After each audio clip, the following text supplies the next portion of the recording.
মদিনার বাজার দিয়ে নবীজি যাচ্ছেন, নবীজির একটা ওঁট পছন্দ হয়েছে। তো নবী ওঁটের মালিকের কাছে গিয়ে জিজ্ঞেস করলেন, ভাইয়া এই ওঁটটার দাম কত?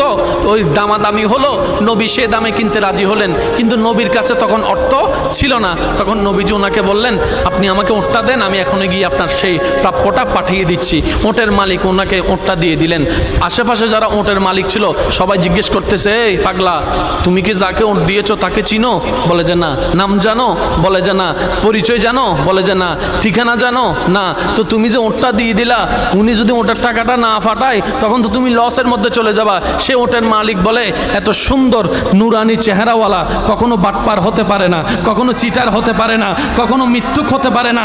ওনার চেহারা দেখেই তো আমি ওঁট বিক্রি করার আগে মনটাই বিক্রি করে দিয়েছি, মনটাই বিক্রি করে দিয়েছি, মনটাই বিক্রি করে দিয়েছি। তোমরা যাই বলো, আমার মন বলে উনি আসবেই আসবে, টাকাটা পাঠাবেই পাঠাবে। এই কথা বলতে না বলতে কিছুক্ষণ পরে নবীজির একজন সাহাবা এসে বলছেন, একটু আগে একজন ওঁট নিয়ে গিয়েছেন, কাছ থেকে ওঁটের মালিকটাকে একটু দেখতে চাই। উনি বলে যে আমার থেকে। তো উনি বললেন, আমাদের নবী আপনার থেকে ওঁটটা নিয়ে গিয়েছেন, ধরেন ওঁটের টাকাটাও দিয়েছেন, আপনাদের খাবার জন্য কিছু খেজুরও হাদিয়া পাঠিয়েছেন, খেজুরও হাদিয়া পাঠিয়েছেন। ওই ওঁটের মালিক বলে, ভাইয়া টাকাটাও রাখেন, খেজুরটাও রাখেন, আগে আমাকে ওনার কাছে নিয়ে যান।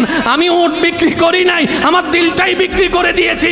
ওনার চেহারা মোবারক দেখে আমার মনটাই পাল্টাই গিয়েছে, আমি কালিমা পড়ে মুসলমান হয়ে যেতে রাজি আছি। সুবহানাল্লাহ।